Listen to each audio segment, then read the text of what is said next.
अस्सलाम वालेकुम जी, मेरा नाम है साकिब रफ़ीक और काजी इन्वेस्टमेंट्स के प्लेटफॉर्म से आपके सामने एक नई वीडियो के साथ हाज़िर हूँ।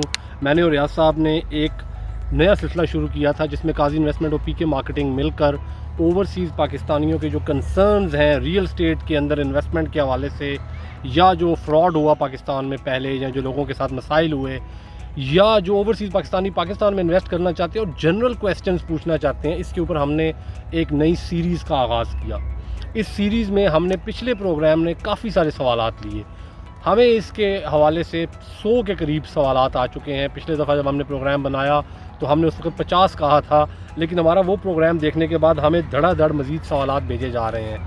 हम इस सीरीज़ को जारी रखेंगे, वक्तन फ़वक्तन हो सकता है हम वीकली एक प्रोग्राम करें इसके ऊपर, जिसमें हम प्योरली ओवरसीज़ पाकिस्तानियों के मसाइल के ऊपर ज़्यादा बात करेंगे और उनके कंसर्न्स को भी उजागर करेंगे, उसके भी जवाबात देने की कोशिश करेंगे। और अगर कहीं उनकी कोई कंप्लेंट्स होंगी हमारे हवाले से या किसी इदारे के हवाले से, हम उनको भी शामिल करके, ताकि हमारी और बाकी इदारों की इस्लाह हो सके। रियाज साहब, वेलकम टू द शो। पहला सवाल मैं आपसे डिस्कस करना चाहूँगा जी। दिलावर साहब हैं दुबई से और वो ये कहते हैं कि हम यहाँ पर अपने मुल्क में जो है वो दिरहम में या रियालों में या जो भी उनकी करेंसी है उसमें पैसे कमाते हैं। आप हमें इनकरेज करते हैं कि ओवरसीज़ पाकिस्तानी पाकिस्तान में इन्वेस्ट करें। जब हम पाकिस्तान में इन्वेस्ट करते हैं और जब 3 साल बाद हम जाते हैं तो अगर हमें 5-10 लाख रुपया प्रॉफिट भी होता है अपनी प्रॉपर्टी के ऊपर, लेकिन जब हम वो कन्वर्जन रेट देखते हैं कि दुबई का या किसी भी मुल्क का, जैसे पाउंड के रेट को देख लें, लोगों ने इन्वेस्ट करना शुरू किया जब 140-150 का पाउंड था, अब जब लोगों को प्लॉट मिलेगा तो 210-215 का पाउंड है। तो वो कहते हैं कन्वर्जन रेट की वजह से जब हम देखते हैं तो हमें तो कुछ बचता नहीं है। Why shall we invest in Pakistan, हम पाकिस्तान में क्यों इन्वेस्ट करें? बहुत शुक्रिया। इसमें दो चीज़ें हैं। जैसे अब गल्फ़ से जो क्वेश्चन है, तो जो मोस्टली वहाँ पे लोग हैं, वहाँ पे काम करने वाले हैं, वो परमानेंट रेजिडेंट्स तो नहीं है उन एरियाज़ के, ज़ाहिर है पाकिस्तान से आते हैं, काम करते हैं और पैसे आज जो है एक थोड़ी सी रकम जो है उनके अखराजात के लिए वो रख के बाकी सारी जो रकम है वो वापस पाकिस्तान अपने घर के अखराजात के लिए या दीगर मकासद के लिए भेज देते हैं। उसके अंदर अगर वो सेविंग करके पाकिस्तान भेजते हैं और प्लॉट लेते हैं तो ये वो रकम नहीं होती जो इन्होंने वापस लेके आनी होती है।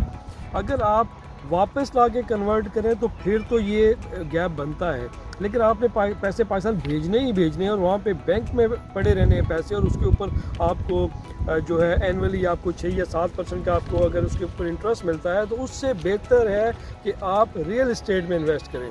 अब देखें, ये जो इन्फ्लेशन और ये जो करेंसी एक्सचेंज के जो डिफरेंसेस हैं, हम लोग इसको कंट्रोल नहीं कर सकते, ये हमारी कंट्रोल से बाहर है। लेकिन हम इसको देख इस तरह से सकते हैं कि ये वो सेविंग्स है जो आपने पाकिस्तान भेजनी है और फिर भेज के या आपने बैंक में रख देनी है जहाँ पे आपने 6-7% आपने इंटरेस्ट ले लेना है, या आपने इन्वेस्ट कर देना है किसी ऐसी जगह पे जहाँ आपको अच्छा रिटर्न मिले।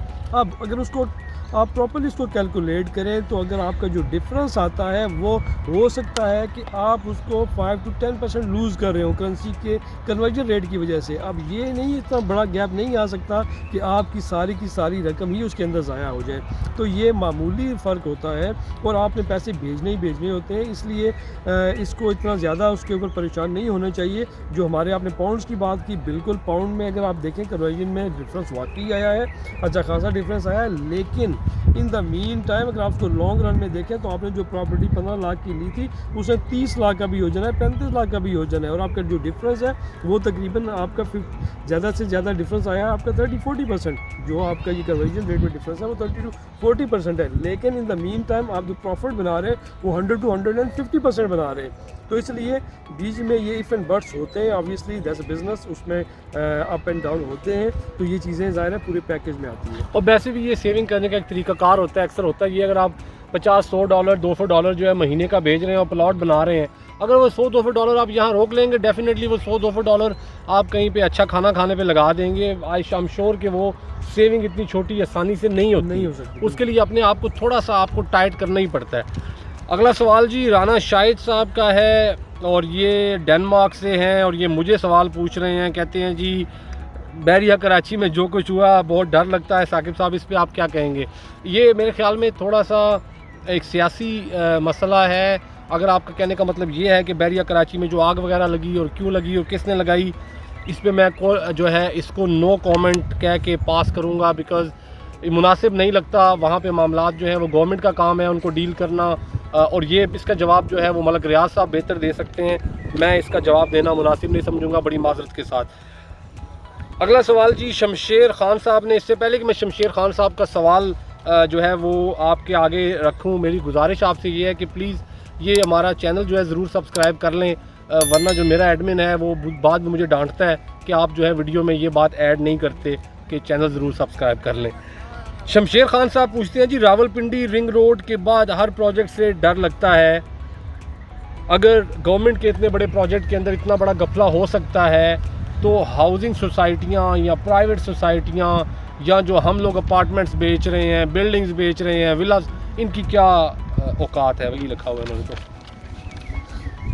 तो देखिए उसमें अगर रिसेंटली आपने 2 डेवलपमेंट अगर देखी हो, ये एक तो जो प्राइम मिनिस्टर को लाइन कॉल की गई थी उसमें उन्होंने आदा किया था इस चीज़ का कि रिंग रोड जो है वो लाजमी बनेगा, और उसके बाद जो मुशीर है चीफ मिनिस्टर पंजाब की फिरदौस आशिक अहमान, रिसेंटली लास्ट वीक की बात है, उन्होंने दोबारा से इस चीज़ को कंफर्म किया कि इस बजट में जो एनुअल डेवलपमेंट फ़ंड है उसके अंदर रावलपिंडी रिंग रोड के लिए बजट मखसूस किया जा रहा है।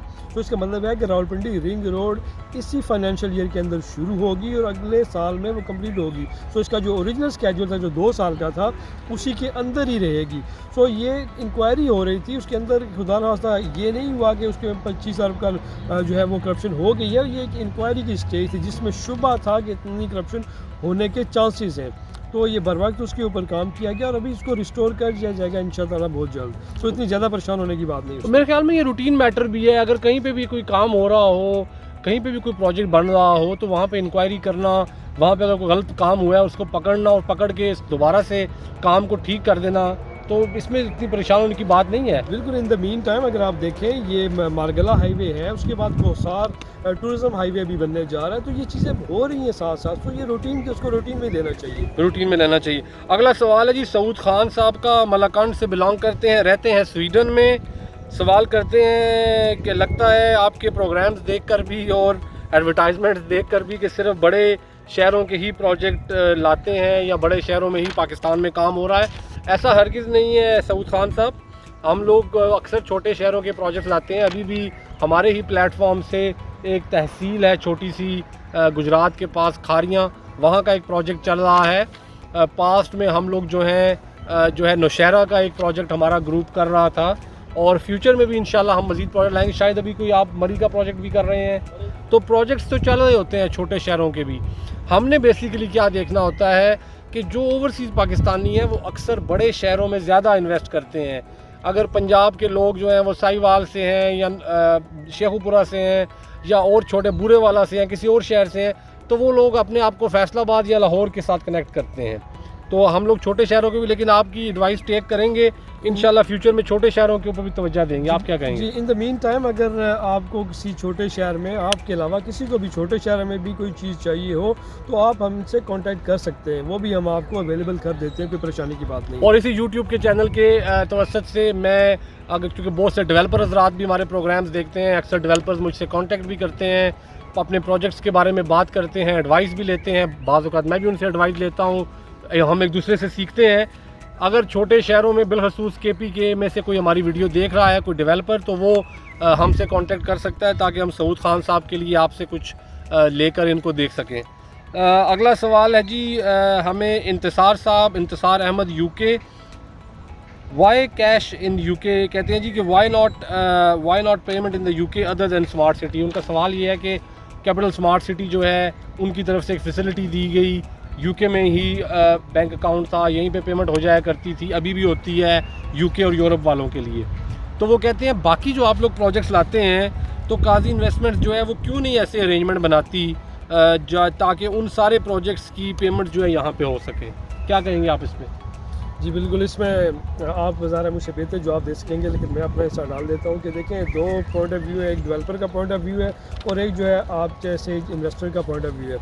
डेवलपर का हिसाब से तो उनको पेमेंट चाहिए पाकिस्तान में, क्योंकि प्रोजेक्ट पाकिस्तान में, उनके सारे एक्सपेंसेस पाकिस्तान में, बिल्डिंग कॉस्ट एवरीथिंग उनको पाकिस्तान में, उनके लिए तो आसान है कि उनकी पेमेंट पाकिस्तान में ही हो। अब जो बायर है उसके लिए तो सबसे आसान चीज़ यही है कि जिस मुल्क में वो रह रहा है वहीं पे जाके वो पेमेंट उसी के अकाउंट में जमा करवा दे। जैसे स्मार्ट सिटी में था, यहाँ पे लोगों ने पेमेंट यूके के अकाउंट में ही ट्रांसफ़र की। कन्वीनियंट तरीका है, अगर हम इन्वेस्टर के साथ हों तो बिल्कुल बहुत कन्वीनियंट तरीका है। स्मार्ट सिटी ने ये किया, उससे उनकी सेल्स में बहुत इजाफा हुआ ज़ाहिर है, और हमने भी कोशिश की है, हम मुस्तकबिल में भी कोशिश करेंगे कि जो बड़ा प्रोजेक्ट आए वो अपने अकाउंट्स यहीं पे खोलें ताकि जो बायर्स हैं उनको आसानी से ट्रांजैक्शन हो जाए और आसानी से उनकी बुकिंग हो जाए। और मैं आपको ये कहूँगा कि आप फ़ौरन से रोशन पाकिस्तान डिजिटल अकाउंट खोल लें। आपको ऐसे लगेगा जैसे आप यूके में ही पेमेंट कर रहे हैं। रोशन पाकिस्तान डिजिटल अकाउंट खोलें और उसके अंदर आप अपने पाउंड्स रखें, डॉलर्स रखें, यूरोज़ रखें, जहाँ पे भी आप जिस मुल्क में भी रहते हैं। आपके केस में आप यूके में हैं तो पाउंड्स हैं, और फिर वहाँ से आप आराम से पेमेंट कर दिया करें। बिज़नेस टू बिज़नेस भी हो सकती है, पर्सनल टू बिज़नेस भी हो सकती है। अगला और आखिरी सवाल जी, हम इससे ज़्यादा सवालात नहीं ले सकते वरना वीडियो बहुत तवील हो जाएगी। अगली दफ़ा हम एक नई वीडियो के साथ एक नए जो है सेम पैटर्न के ऊपर हम इसी प्रोग्राम के सिलसिले को आगे चलाते हुए इसी की अगली सीरीज़ के साथ आएंगे। आज का आखिरी सवाल ले लेते हैं जी। शैला यूके में केतली से सवाल करती हैं, कहती हैं क्यों काजी इन्वेस्टमेंट से ही ख़रीदा जाए। मेरे हाल में वो ये कहना चाह रही हैं कि आपके प्रोग्राम्स को देख कर ये लगता है कि सिर्फ काजी इन्वेस्टमेंट से ही प्रॉपर्टी ख़रीदनी चाहिए। देखें, आपको पहली बात तो ये है, मैं यही कहूँगा बिल्कुल काजी इन्वेस्टमेंट से ही ख़रीदें। उसकी वजह यह है कि आप काजी इन्वेस्टमेंट की हैप्पी क्लाइंट हैं, एक लंबे अरसे से पहले भी आपने इन्वेस्ट किया है। लेकिन अगर मैं इसका सीरियस जवाब दूँ तो वो ये है कि देखें, we are in the market for long time. हम यूके में बैठे हुए हैं, 8-9 साल से काम कर रहे हैं, आपसे हमेशा रब्ता रहता है। चंद रोज़ पहले आपका कोई इशू था, आपको रिमेंबर, आपने मुझसे बात की, आपका मसला हल करवा दिया गया। हम लोग यूके बेस्ड हैं। सेकेंडली, आपसे ज़्यादा दूर नहीं है, जब चाहे आप हमसे मिल सकती हैं। हम लोग खुद डोर स्टेप पे आते रहते हैं अदर दैन यूके। अगर फ़र्ज़ करें हमारा यही कोई सवाल कोई बाहर का इन्वेस्टर करता है, कोई स्पेन का, कोई डेनमार्क का, कोई नॉर्वे का, कोई अमेरिका का, 10-10 दफ़ा हम इन जगहों पे जा चुके हैं। लोगों को जाकर ख़ुद कॉलें करके बुलाते हैं। बाज़ लोग तो अक्सर जो है वो फ़ोन ही नहीं उठाते इवेंट्स के लिए कि यार बस ठीक है, लास्ट टाइम मुलाकात हो गई थी। हमारा मिलने का मकसद आपको दोबारा कुछ नहीं बेचना होता। जब हम दोबारा आपके मुल्कों में आते हैं तो हमारा मकसद पाकिस्तान प्रॉपर्टी रोड शो के प्लेटफॉर्म से आपको बुलाकर ये बताना होता है कि यहाँ पर आपने इन्वेस्ट किया था, आज भी वो प्रोजेक्ट आपका जो है इंटैक्ट है, सारा कुछ ठीक चल रहा है, वहाँ पर ये डेवलपमेंट के हालात हैं। आफ्टर सेल सर्विस जिसे कहा जाता है, काजी इन्वेस्टमेंट की आफ्टर सेल सर्विस पूरी दुनिया में अभी तक पाकिस्तान के अंदर जितने रियल्टर्स हैं, मैं आपको दावे के साथ कह सकता हूँ कि नंबर 1 है। हम लोग कभी भी अपने इन्वेस्टर को 5-5, 7-7 साल बाद भी नहीं भूले। उनके मसाइल आ जाते हैं, सम टाइम उनके डॉक्यूमेंट नहीं मिलते, सम टाइम लॉस्ट हो जाते हैं, डुप्लीकेट बनवानी होती है, सम टाइम उन लोगों की पुरानी रसीदें नहीं मिल रही, किसी का पोजेशन डिले हुआ होता है, 100 मसले बन सकते हैं। तो अगर आप चाहते हैं कि आप एक ऐसे इदारे के साथ काम करें जो बेचने के बाद भी आपको जाने पहचाने, तो फिर तो काजी इन्वेस्टमेंट ही है। बाकी आपकी मर्ज़ी है, अगर आप किसी और को भी ट्राई करना चाहती हैं। बहुत सी दुआओं के साथ जी आप इजाज़त दें मुझे और रियासत साहब को। अब तक के लिए इतना ही। इंशाल्लाह अगली दफ़ा एक नए प्रोग्राम के साथ सेम सवाल लेकर मुख्तलिफ़ किस्म के लोगों के क्वेश्चंस के साथ आपके सामने हाज़िर होंगे। अब तक के लिए इतना ही। अल्लाह हाफ़िज़।